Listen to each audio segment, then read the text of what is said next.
ଭାଇନା ମାନେ ମୁଁ ଶୁଣିଥିଲି ଏଇ ଜାଗାକୁ ଯେଉଁମାନଙ୍କୁ ସାପ କାମୁଡ଼ନ୍ତି ସେଇ ଜାଗାକୁ ହିଁ ଆସନ୍ତି, ମାନେ ସେଇ ବିଷୟରେ କିଛି ଟିକେ ବିବରଣୀ ଦେବେ।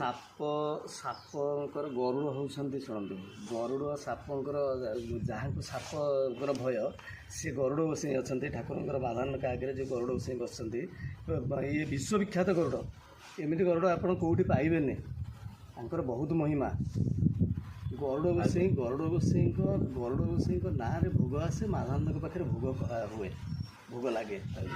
ଗରୁଡ଼ ଗୋସାଇଁଙ୍କ ନାଁରେ ଏ ଯେଉଁ ସାପ ବାବଦରେ ବହୁତ ଲୋକ ଗରୁଡ଼ ଗୋସାଇଁକି ଠାକୁରଙ୍କୁ ଯାଚି ଦିଅନ୍ତି, ହେ ପ୍ରଭୁ ଆମକୁ ସାପରୁ ଉଦ୍ଧାର କର ମହାପ୍ରଭୁ ପକ୍ଷୀରାଜ ଗରୁଡ଼ ଗୋସାଇଁ ମହାପ୍ରଭୁ, ଯାହା ମାନସିକ ମୁଁ କରୁଛି ଯାଇକରି ଆପଣଙ୍କ ପାଖରେ ସେଇଆ ହିଁ ଆପଣଙ୍କୁ ଦାନ କରିବି। ବହୁତ ସାରା ଲୋକ ବି ଆସନ୍ତି, ବହୁତ ସାରା ସାପ ସକାଶେ ବହୁତ ସାରା ଲୋକ। ଯାହା ହଉ ଆପଣମାନେ ଯଦି ଭିଡ଼ିଓ ଯଦି ଦେଖୁଥିବେ ନିହାତି ଏଇ ଲୋକେସନକୁ ଆସିବେ, ନିଶ୍ଚିତ ଭଲ ହେଇକି ଯିବେ।